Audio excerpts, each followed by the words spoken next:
Hi everyone! In this video, we are going to do prime factorization using the ladder method.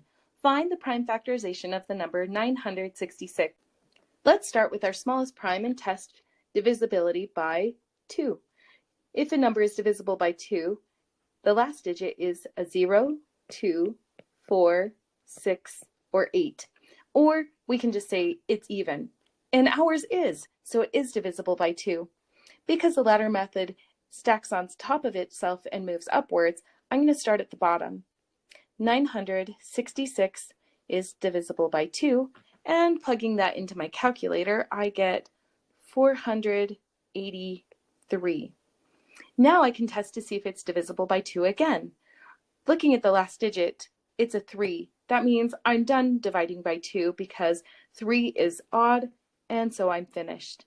Moving to the next prime, which is 3, we can test if it's divisible by 3 by adding all of the digits and seeing if that number is divisible by 3.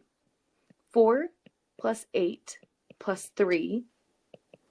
4 plus 8 is 12, plus 3 is 15. 15 is divisible by 3, so this number is divisible by 3, and I stack my next long division sign above it. 483 divided by 3 on my calculator is 161. Now I can check and see if 161 is divisible by 3 as well.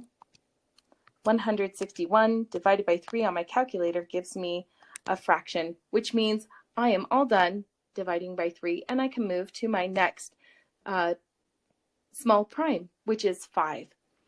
5, to test if it's divisible by 5, the last digit must end in a 5 or a 0.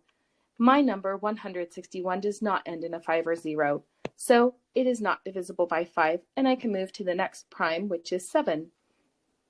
7 doesn't have a really nice trick of seeing if it's divisible, so we're going to do 161 divided by 7 on my calculator, and it goes in evenly.